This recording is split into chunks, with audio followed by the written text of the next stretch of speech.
After 1 year, some latest findings about the leakage of Nord Stream pipeline come out in public. All the clues point to one country, Ukraine.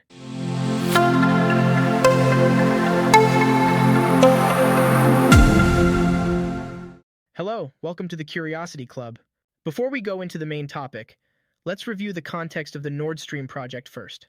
The Nord Stream pipeline is a network of offshore natural gas pipelines that run from Russia to Germany, providing Western Europe with Russian natural gas. This project is primarily funded and constructed by Russia, Germany, the Netherlands, and France.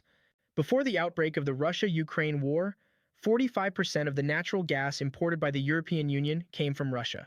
Previously, Russian natural gas transported to Western Europe had to pass through pipelines across Ukraine and Poland. However, the Nord Stream project allows Russian gas to reach energy-deficient European countries like Germany directly through the Baltic Sea, bypassing Ukraine and Poland. The project faced strong opposition from countries like the United States, with former President Trump stating that Nord Stream would make Europe a hostage of Russia, but it received majority support within Germany because it aligned with then-Chancellor Merkel's economic policy of connecting Russia's low-cost energy, China's vast consumer market, and Germany's high-end manufacturing capabilities to strengthen Germany's position as a manufacturing hub in Europe.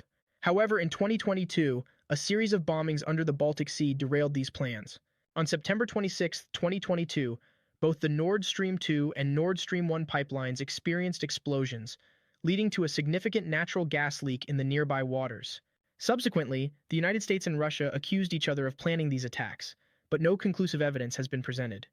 What is certain is that due to the difficulty of carrying out the explosions and the use of unconventional explosives, the destruction of the Nord Stream pipelines was likely organized by a state actor.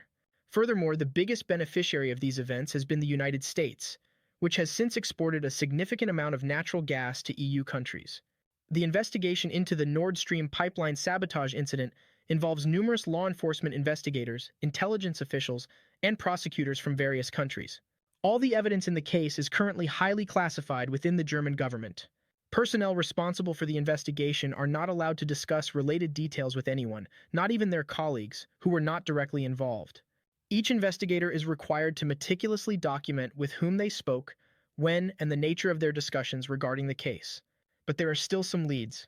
Germany's Der Spiegel magazine, in collaboration with German public broadcaster ZDF, assembled a team of over 20 journalists who spent 6 months conducting interviews and investigations across multiple countries, many of which involved individuals who couldn't reveal their identities. Nearly a year after the incident, as people were beginning to forget about it, several German media outlets, led by Der Spiegel, reported the latest findings of the investigation into the Nord Stream sabotage incident, and all the clues pointed to one country, Ukraine. The most crucial lead in the chain of evidence is a yacht named Andromeda. It was this yacht that was rented from Warnemünde in northern Germany just over a year ago, before September 26, 2022. The yacht carried a team of divers and explosives experts who unnoticeably sailed to the Baltic Sea to carry out their mission.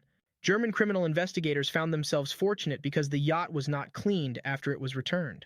Consequently, investigators, aided by bomb-sniffing dogs, found traces of octogen explosive material inside the yacht.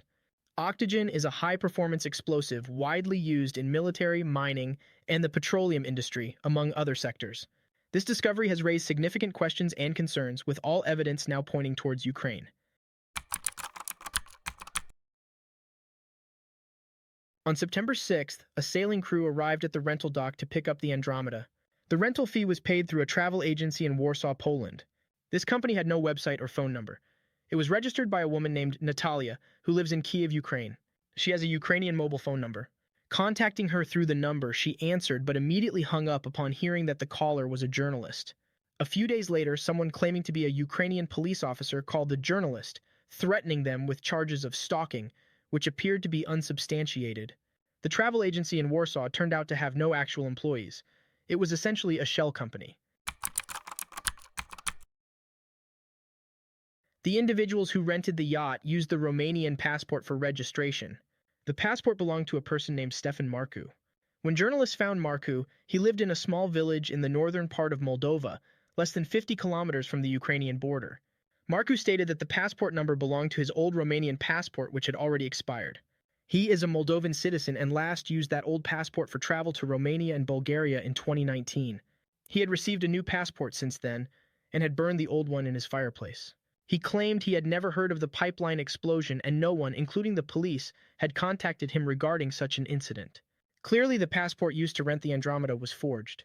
The photo in the passport did not match Marku, who was in his 60s, but instead featured a young man in his early 20s with a sharp gaze and a military-style haircut. This young man in the photo is likely Valery K., a soldier from the Ukrainian Army's 93rd Mechanized Brigade. According to the dock personnel, the group that rented the yacht consisted of 5 men and 1 woman, all physically fit, seemed very familiar with each other and spoke in a language he was unfamiliar with. Here is how the attack went. The perpetrators used sonar equipment to locate the natural gas pipeline, and then divers with explosives descended along ropes to the pipeline. They placed explosives on the segments of the pipelines and gradually ascended back up to the ship with decompression stops. Eventually remotely detonated the explosives.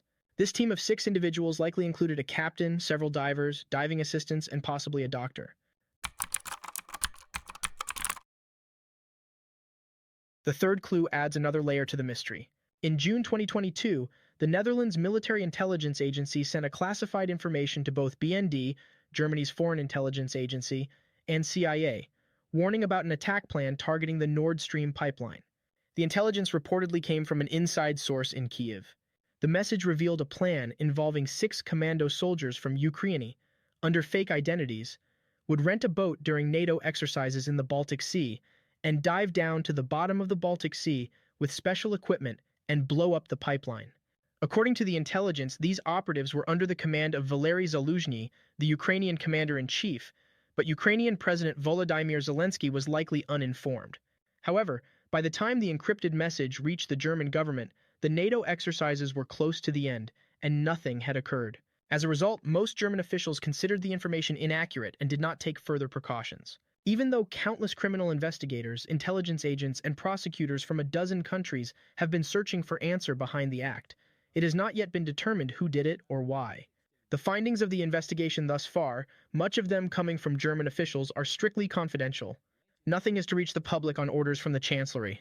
However, privately, many of the investigators involved have a strong belief that Ukrainian commando were responsible for the explosion. The extent of Kyiv's involvement in the incident remains uncertain. The German government is in a difficult position, unable to expect cooperation from Kyiv in the investigation and yet unable to ignore the criminal act. Moreover, based on the information available, Germany cannot simply suspend its support for Ukraine in its conflict with Russia. As an intriguing subplot in the ongoing Russia-Ukraine war, the Nord Stream natural gas pipeline explosion could indeed serve as the material for a Hollywood suspense movie. Germany's role in this drama is undeniably awkward. Okay, that's all for today. Look forward to seeing you soon.